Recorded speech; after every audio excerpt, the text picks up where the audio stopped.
berada di Korea Selatan. Untuk berkenankan saya dan untuk pimpin acara ini yang bantuan dari Pak Adolfo juga untuk ada beberapa hal saya taruh untuk persiapkan saudara. Jadi kita harus mengerti yang sesat atau yang ajaran palsu ini kelihatannya tidak begitu berbeda. Jadi kita yang timbangannya agar susah. Kalau berbeda jauh, langsung kita bisa tolak. Tetapi ini hampir-hampir sama dan mereka ambil kata-kata juga hampir sama. Jadi kita tidak tahu ini salah atau benar, tidak tahu, tapi ternyata kita sudah masuk ke dalam. Itulah masalah mereka punya ajaran yang bahaya. Jadi malam ini saya juga baru terima untuk permohonan untuk jelaskan tentang Tarapang ini.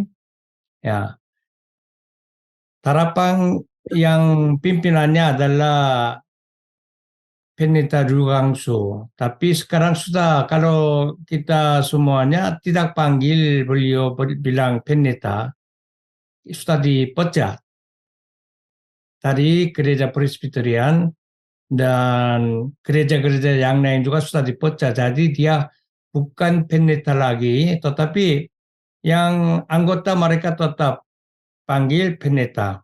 Sekarang juga tetap berada di Korea Selatan, di daerah Seoul. Dugangsu lahir pada bulan Oktober tahun 1951,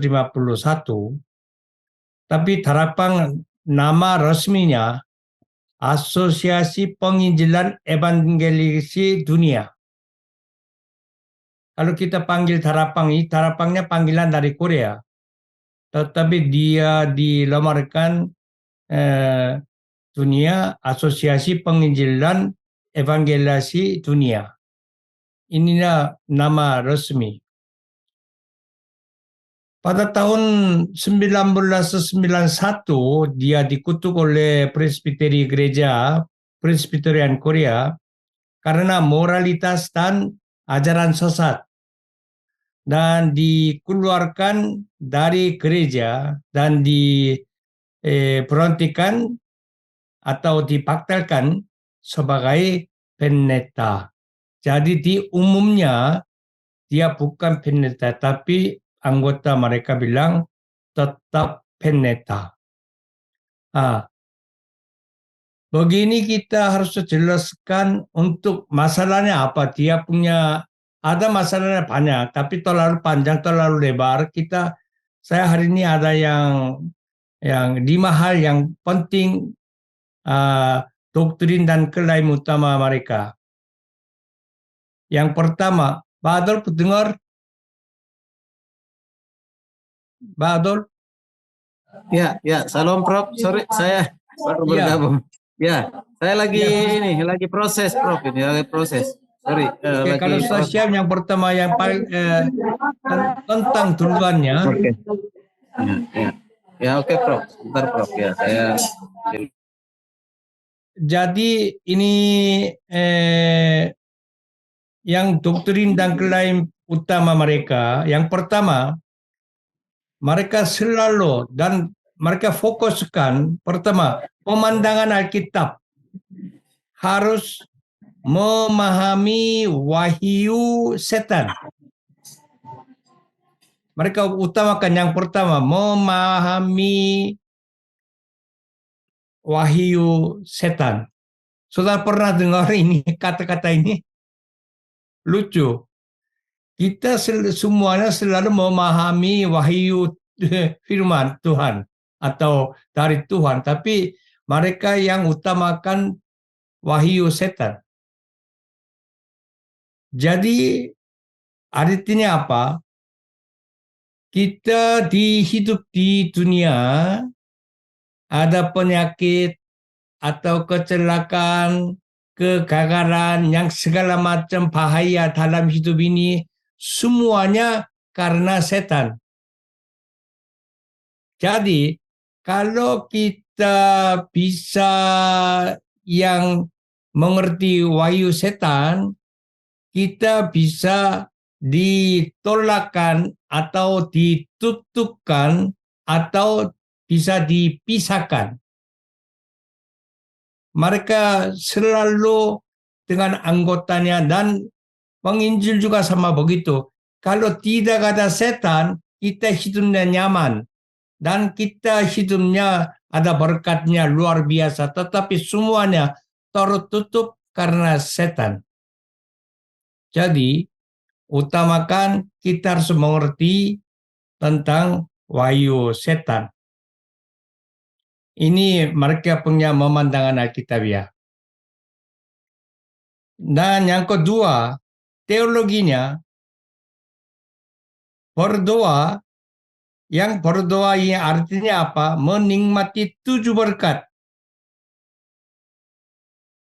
Kita berdoa itu akan menikmati ada berkatnya 7. Yang 7 berkat itu adalah mereka sendiri bikin. Yang contoh, kita duduk, hanya duduk diam berdoa, kita bisa menggerakkan malaikat.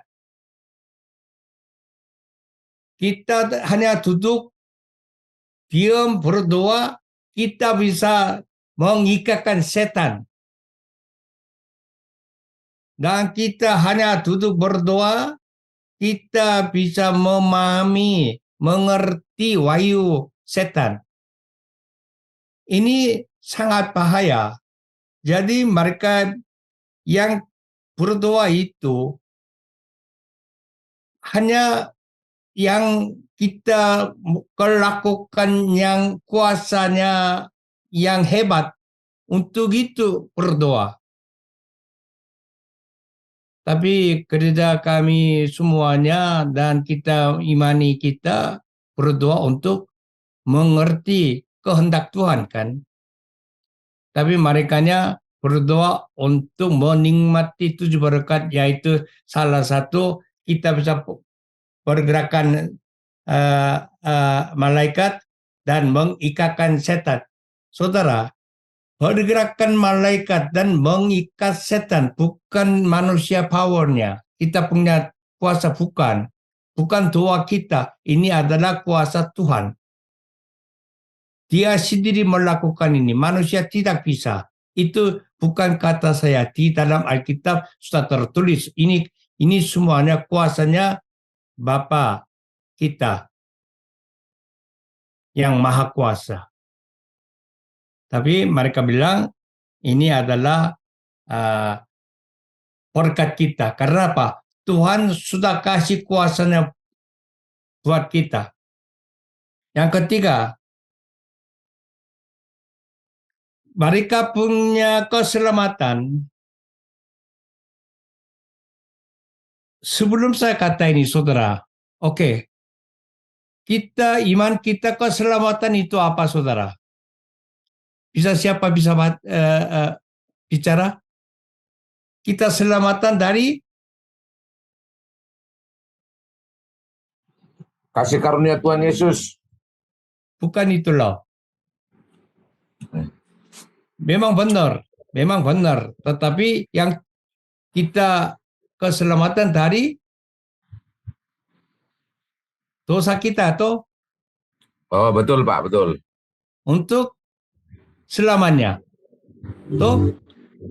Ya. Tetapi mereka punya yang keselamatan itu adalah pembebasan dari setan. Itu mereka punya keselamatan.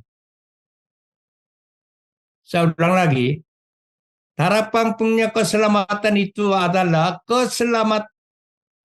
dibebaskan dari setan. Itu namanya mereka punya keselamatan. Bukan keselamatan dari dosa, segala dosa kita. Dan situ kekal. Bukan. Jadi kalau mereka punya keselamatan itu, teologi keselamatan itu adalah bebaskan dari kekuatan setan. Dan yang keempat,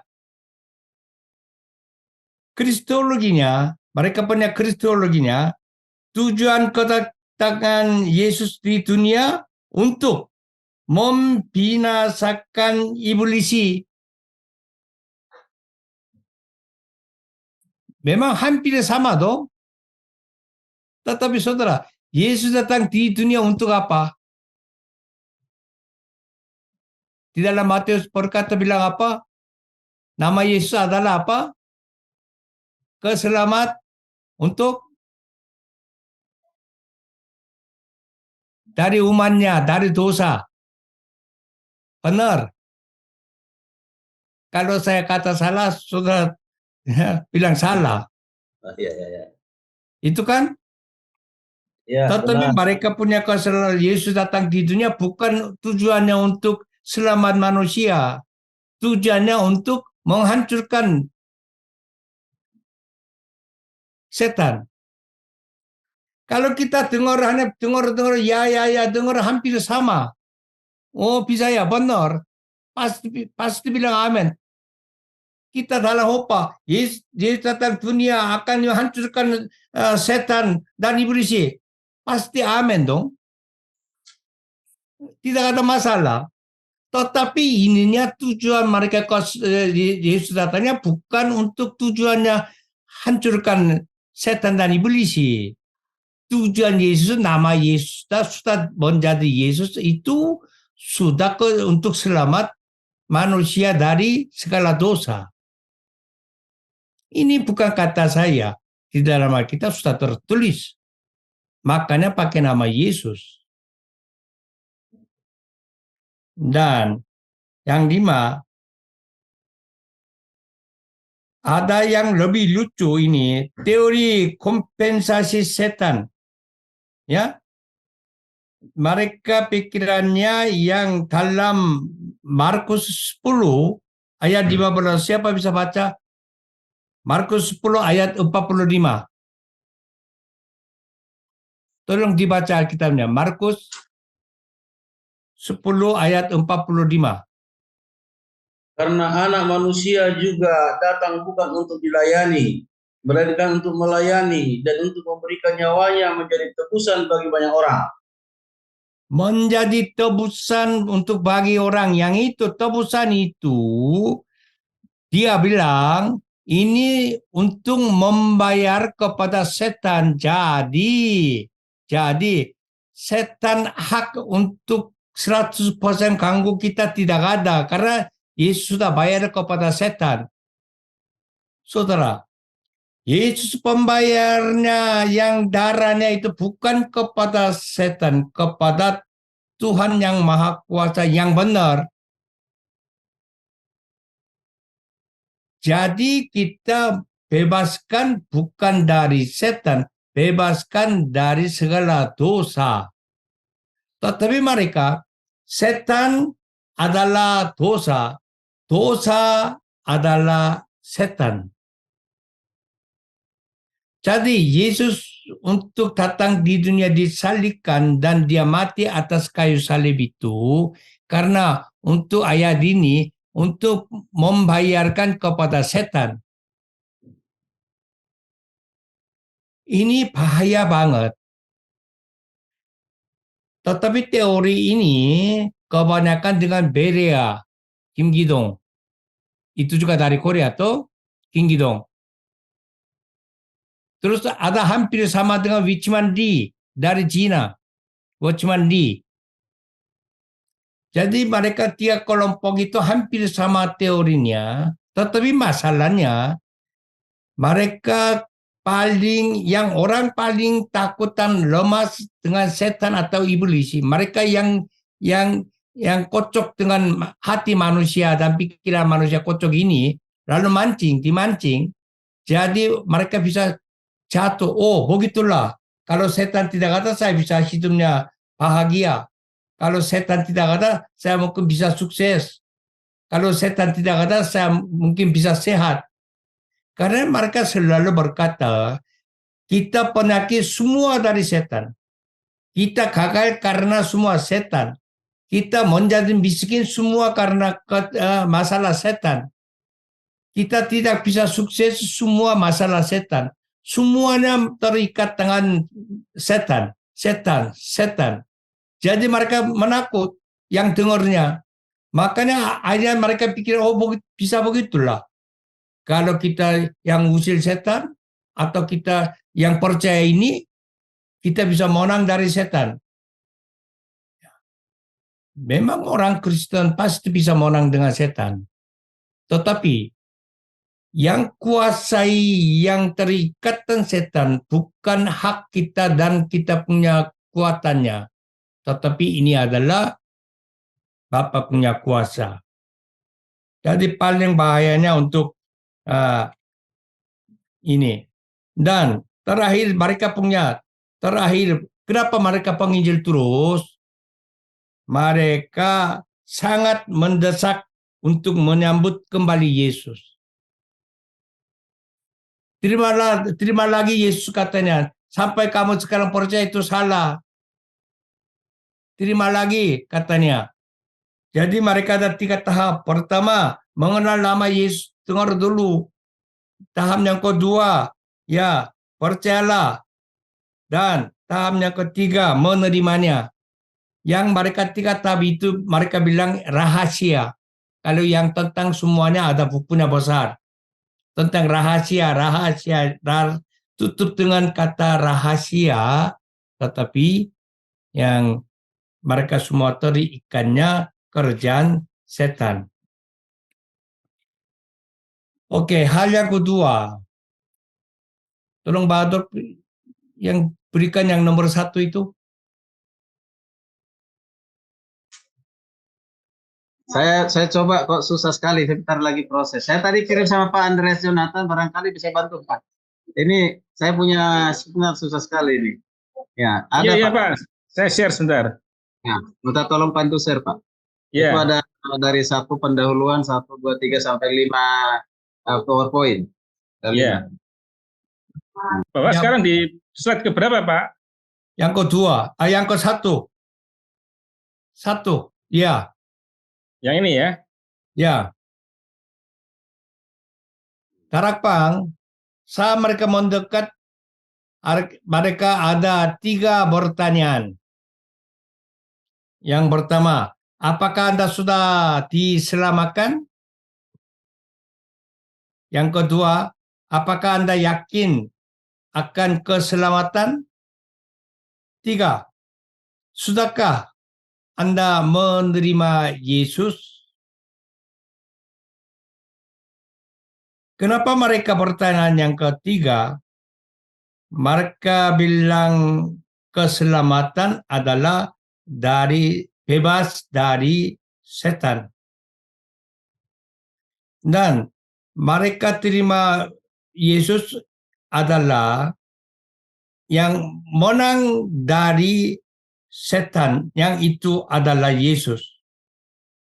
Makanya mereka bilang menerima nama Yesus yang baru itu adalah bukan Yesus juru selamat, tetapi memang ada. Tetapi mereka bilang, kita menerima Yesus nama yang baru, dia adalah Raja. Raja karena apa? Dia memenang, dia hancurkan setan. Makanya nama Yesus terima lagi. Maka mereka tanya, yang ketiga, sudah menerima Yesus. Ini mereka sama gereja keselamatan dan gereja Wichmanis, yang gereja lokal ya. Dan mereka punya teorinya hampir sama, termasuk terikat ini caranya. Ya. Paling bahayanya yang tadi saya sudah jelaskan, yang menjadi tebusan itu bukan karena kebaikan Tuhan, kebenaran Tuhan, tetapi membayarkan kepada setan. Ya. Yesus mati atas kayu salib membayarkan untuk setan. Jadi kita bebas. Ya, orang hanya dengar bilang bebas, wah, langsung bilang amin dong. Tetapi ternyata pembayarannya, tujuannya bukan kepada kebenaran, kebaikan Bapa, tetapi setan itu bermasalah besar. Yang kedua,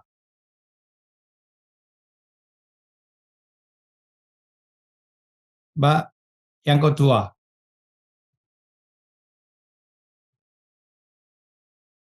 ya. Tetapi semua orang yang menerima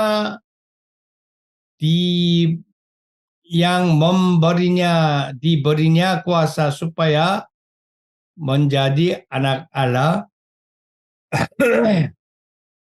Nah, di sini itu Yohanes pasal 1 ayat 12. Kenapa dia yang tadi bilang bisa yang menerima atau yang percaya, dia tanya lagi. Karena masalah ini.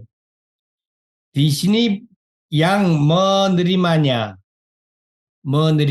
Rambano, dan percaya, yang percaya dalam namanya, dipercaya, pisteo. Rambano dan pisteo ini, kata yang lain, kata menerima dan percaya ini, merupakan bentuk present participle yang menunjukkan aposis dan kontinuitas, bukan redundansi. Tetapi Ryugangsu ini dua katanya terpisah. Jadi menerima sendiri dan percaya sendiri. Tapi dalam Yohanes pasal 1 ayat 12 tertulis menerimanya dan percaya ini, dua-duanya satu sisi, satu jalur, satu saat yang terjadi. Bukan menerima duluan dan percaya nanti, atau percaya duluan, menerima nanti. Bukan ini. Dua-duanya satu sisi. Jadi, kita menerima Yesus sudah jadi percaya. Atau kita sudah percaya Yesus, sudah menerimanya. Dua-duanya satu jalur. Tidak ada yang duluan, tidak ada yang lanjut. Tetapi harapan ini, Ryugangsu ini duanya terpisah yang tadi sudah dijelaskan. Makanya mereka bilang, menerima dulu. Namanya apa? Nama Yesus, menerima dulu. Yang menerimanya apa? Dia raja, sang raja untuk menghancurkan iblis. Lalu, kalau sudah bilang kenal nama, yang percaya lagi. Jadi ini menerima itu juga rahasia. Percaya itu juga rahasia. Mereka ada banyak rahasia. Jadi menerima ajaran sendiri, percaya ajaran sendiri, tapi semuanya di ujungnya terjadinya apa? Terikat, ujungnya datangnya masalah dengan iblis. Masalah dengan setan. Itulah mereka punya. Makanya pertama mereka pikir yang orang-orang biasa dengar, oh ya mungkin kita mau menerima Yesus dan selanjutnya kita bisa percaya, mungkin ada susunannya. Hanya orang mengertinya seperti begitu. Makanya mereka juga bilang amin. Tetapi bukan. Dalam Alkitab ini tidak ada sisi beda atau jalur beda atau tingkatnya. Satu sisi, satu perjalanan, satu yang lakukan, satu saat terjadi dua-duanya. Tetapi Ryugangsu atau Tarapang mereka terpisah, jadi bikin rahasia sendiri. Menerima rahasia, percaya rahasia sendiri. Oke, berikutnya yang ketiga, teori Trinitas palsu. Ini penting sekali, saudara. Saudara pikirnya Trinitas bagaimana? Tuhan memiliki satu esensi, tetapi ada dalam tiga pribadi yang berbeda. Benar enggak?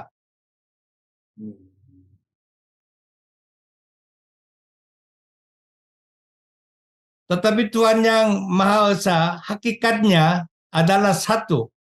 Jadi Tritunggal, Tuhan Bapa, Tuhan Anak, dan Tuhan Roh Kudus tidak dapat dipisahkan. Benar enggak? Benarkah? Betul Pak, betul betul. Iya. Tapi di bangsu ini terpisah. Dengar jelas ya. Terpisah seperti Ya. apa? Tuhan sendiri, anak sendiri, Roh Kudus sendiri,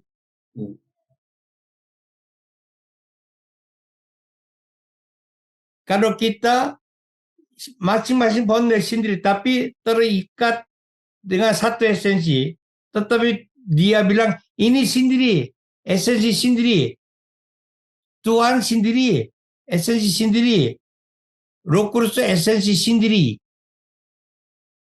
Apakah bisa terjadi? Kalau begitu, Tuhan jadikan sendiri anak dan Roh Kudus. Anak sendiri jadikan Bapa dan Roh Kudus. Roh Kudus bisa jadikan sendiri Bapa dan anak. Kata saya ini mengerti saudara? Ini Trinitas Tritunggal itu penting sekali saudara. Yang kita percayai mereka bersatu, tetapi Tuhan tidak anaknya, anak tidak bapaknya, anak Roh Kudus tidak bapaknya, tidak anaknya. Betul enggak? Iya Pak, iya. Benarkah? Tapi dia bilang Tuhan jadi anak dan jadi Roh Kudus. Anak jadi Bapa, jadi anak, Roh Kudus. Roh Kudus jadi Bapa, jadi anak. Makanya 1 Korintus pasal 3 ayat 16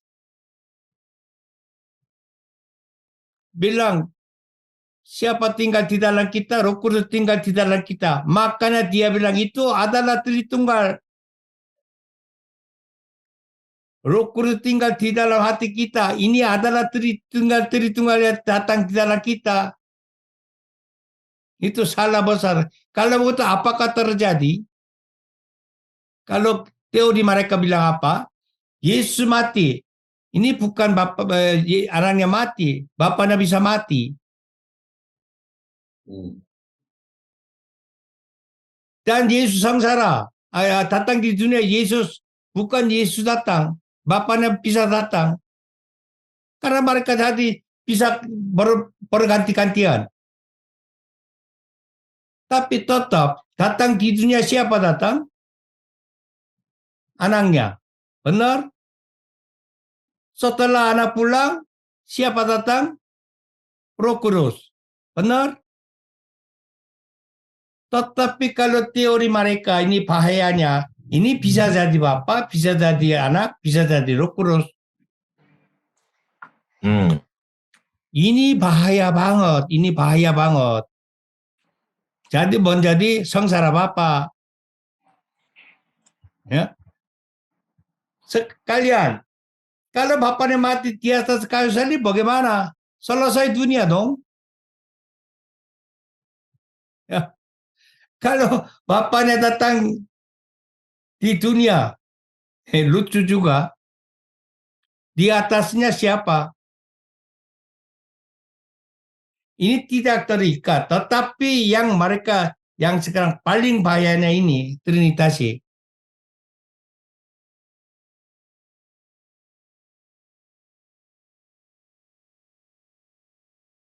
Jadi yang di sini sering kali mereka pakai itu juga 1 Korintus pasal 3 ayat 16. Di dalam diam kita, ini adalah Roh Kudus, Roh Allah tinggal di dalam kita, itu mereka bilang itu adalah Trinitasi. Tritunggal tinggal di dalam kita. Nah, itu salah besar. Yang berikutnya,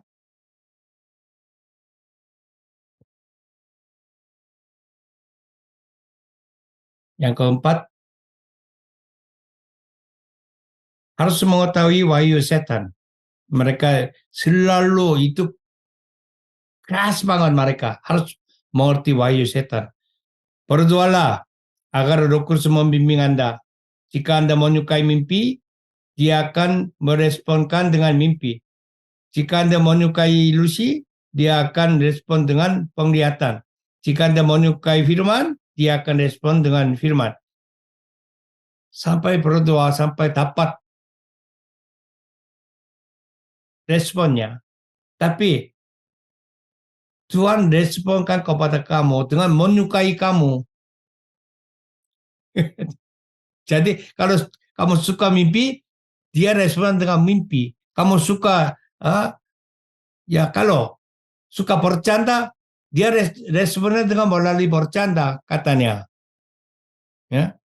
Kalau kamu suka emosi, ya dia responnya dengan emosi. Lucu enggak? Makanya berdoa, mereka banyak berdoa. Berdoalah. Mereka punya yang dalam yang itu acara banyak berdoa dan masing-masing juga banyak berdoa biar sampai dapat responnya.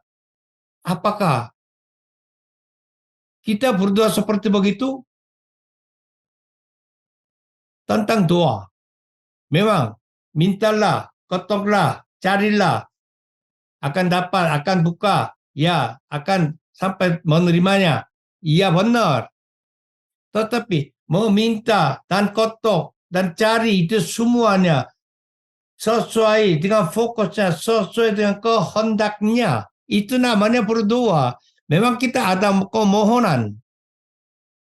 Tetapi seperti mereka teori mereka kalau begitu, walau seringkali kita ada, ya setiap saat ada yang responnya, ya. Tapi responnya apa? Dengan menyukai. Kamu sering apain? Satu contoh, kamu suka berjalan terus, jalan-jalan terus, ya lagi berjalan Tuhan respon di situ katanya. Lebih lucunya, kamu suka masak, lagi masak, di situ Tuhan akan responnya. Luar biasa ini, mereka punya teorinya.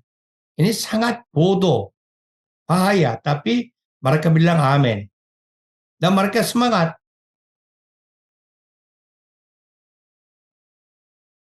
Dan saat Anda menerima kesembuhan dengan Roh Kudus, dia bekerja dengan melalui area yang dirawat. Seperti saya sakit jari, dengan berdoa jarinya sudah sembuh. Kalau Tuhan melakukan yang kekuatan hebat melalui jari ini. Saya sakit leher, dengan berdoa saya sembuh. Kalau Tuhan melakukan kekuatan dan yang menghebatkan itunya melalui leher kamu, dia melakukan untuk sesuatu. Ya makanya memang ada untuk ya memujikan dia, memujikan namanya. Tuhan melakukan sesuatu yang sembuh dan perbaikin juga ada. Bukan tidak ada, pasti ada. Tetapi ini semuanya akan memujikan namanya dia. Untuk glory namanya. Tetapi mereka bilang, yang kesembuhan itu adalah yang melakukan sesuatu yang hebat untuk kelihatannya. Jadi mereka mancingnya dengan yang nipunya dengan orang seperti kata-kata ini.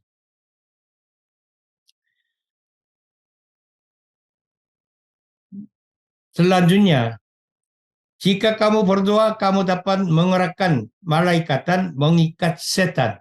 Ya, luar biasa lah. Jadi mereka banyak berdoa. Saudara mau enggak?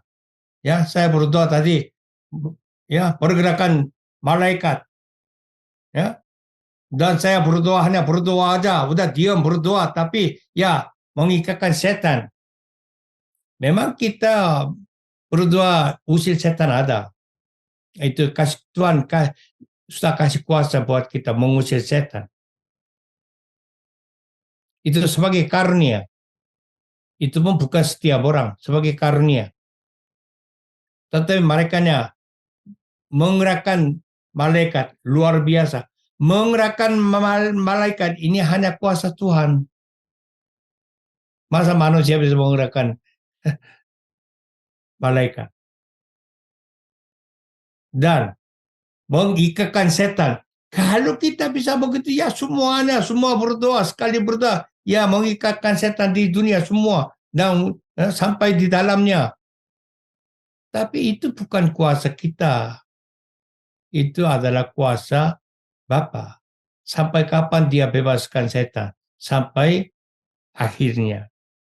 Terakhir Tuhan terikat setan masuk di dalam gua yang tetap apinya berjalan dan ditutup dan dikunci. Ininya rahasia setan. Tapi mereka bilang, kita berdoa, kita bisa terikatkan setan. Ya, bila mereka bilang, ya amin, ya luar biasa lah. Tetapi percuma, tidak pernah terjadi. Tapi mereka tetap seminar dan disiplin seperti kata ini. Berikutnya yang kelima,